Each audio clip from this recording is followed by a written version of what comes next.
Hey guys, it's Carter. Welcome back to the channel. Hope you guys are all having a fantastic day today. And boy, do we have a video today. In today's video, we are going to be talking about losses, swing trading losses. This is something that happens with every single trader, whether you're Warren Buffett himself, he loses money, or you're a new beginner just getting started with the process of trading or investing into the stock market. We're going to be talking about some tips and tricks that I recommend doing to get that ball started again and start making as much money as possible.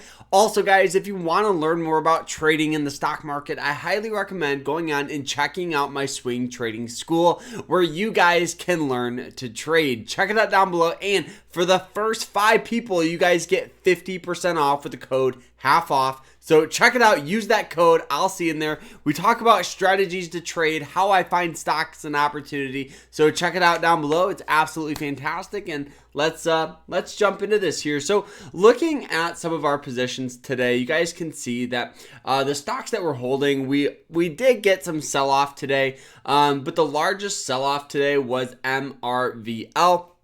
Was this expected? So what do I do when I lose money or get stopped out of a trade or whatever it may be? So the first thing that I do is actually I review my notes. I have a notebook. I do sell these. They're absolutely fantastic. But one of the things that is important to do is to understand what you did right and what you did wrong and look at the, sell-off as a learning opportunity. So you guys can see that we did take a trade on MRVL. For those of you that have been following the channel, we got an entry near and around this 6250 area, right in this range, right on this 200-day moving average line support.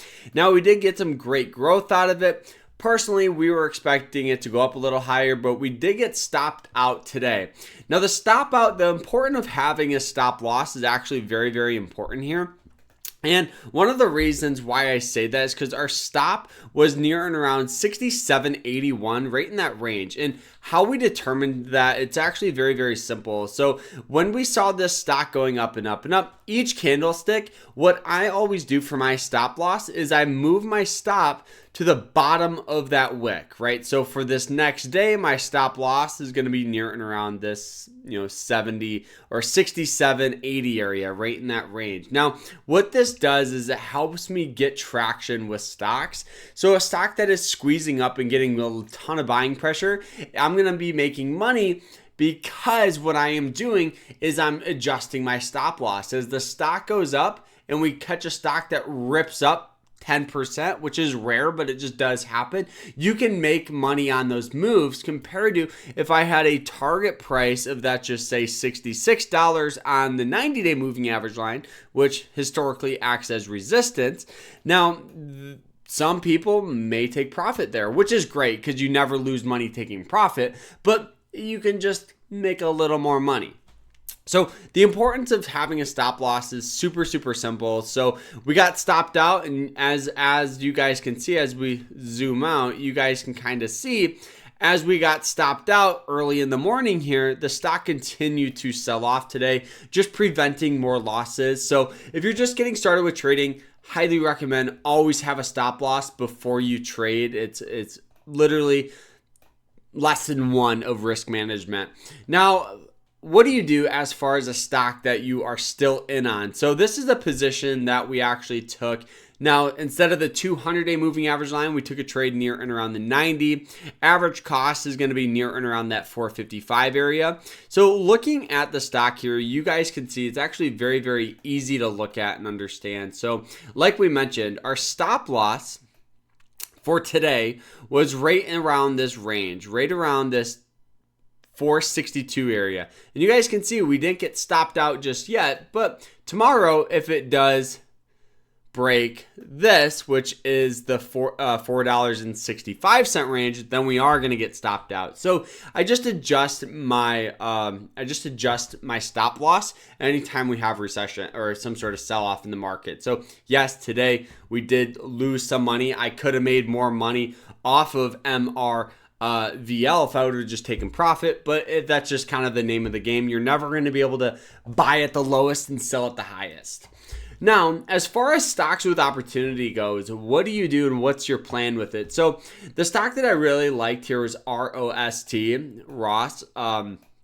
Now, one of the reasons why is because we did get, some general sell-off here. And you guys can see it is breaking down of that 200-day moving average line, which in the past, it has done. So you guys can see it has done that. Now, as far as where do you buy, that's the money question. So for me, I really like looking at like the hourly chart and seeing how the stock is reacting to it. So you guys can see that we've had some test of support, nothing really taking off except in here.